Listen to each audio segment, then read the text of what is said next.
రాష్ట్ర ప్రభుత్వం చేపట్టిన మెగా డిఎస్సి పూర్తిగా అవకతవకలతో నిండిపోయిందని ఆలూరు ఎమ్మెల్యే వీరూపాక్షి ఆరోపించారు. విద్యాశాఖ మంత్రి నారా లోకేష్ ను కలిసిన వారికే టీచర్ పోస్టులు కేటాయిస్తున్నారని తీవ్ర విమర్శలు చేశారు.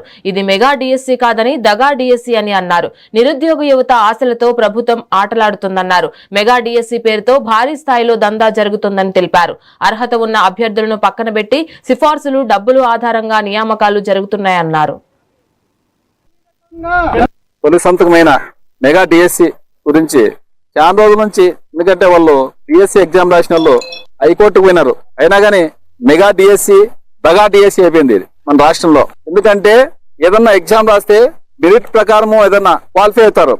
అలాంటిది మన రాష్ట్రంలో అది దానికి విరుద్ధంగా సాక్షాత్తు సీఎం చంద్రబాబు నాయుడు గారి కొడుకు కుమారుడు విద్యాశాఖ మంత్రి లోకేష్ గారే దానికి బాధ్యత వహిస్తూ, ఎందుకంటే చాలా మంది బాధ్యతలు మా మెరిట్ వచ్చినా గానీ మాకి మెరిట్ లోన తప్పించి మెరిట్ మాకిన తక్కువ వచ్చిన వాళ్ళకి ఉద్యోగాలు వచ్చిన అనే విధంగా హైకోర్టుకు వెళ్ళినారు. దాదాపుగా 200 మంది వెళ్ళినారు.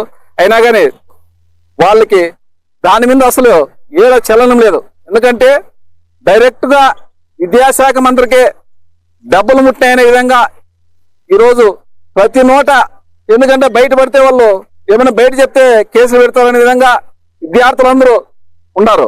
దీని మీద అసలు ఇన్ని రోజుల నుంచి ఎక్కడ సోషల్ మీడియాలో వస్తుంది, ప్రింట్ మీడియా, ఎలక్ట్రిక్ మీడియాలో వస్తుంది. అయినా కానీ యాడేగానే లోకేష్ గారు దాని మీద స్పందన లేదు. ఎందుకంటే దాని మీద మాకు పక్కా ప్రూఫ్ ఏమంటే, ముందు రోజు చాలా మందికి ఫోన్ చేసి మీరు క్వాలిఫై అయినారు, విజయవాడకు రావాలని కాల్ లిస్ట్ వచ్చింది. అయినా మళ్ళీ ఆ రోజు దాన్ని పోస్ట్ పోన్ చేసినారు.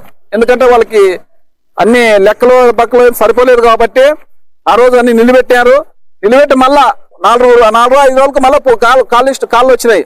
ఆ రోజు కాల్ చేసిన వాళ్ళకి నెక్స్ట్ రాలేదు, వాళ్ళకి ఫోన్ రాలేదు. ఎందుకు మాకు రాలేదు, మన క్వాలిఫై అయినా ఈ రోజు ఎందుకంటే అది మీకు లేదు, మాకు తెలియదు అనే విధంగా విద్యాశాఖ మంత్రి కానీ ఎవరైనా దానికి స్పందన లేదు. వాళ్ళు మెరిట్లు వచ్చినా మన కోర్టు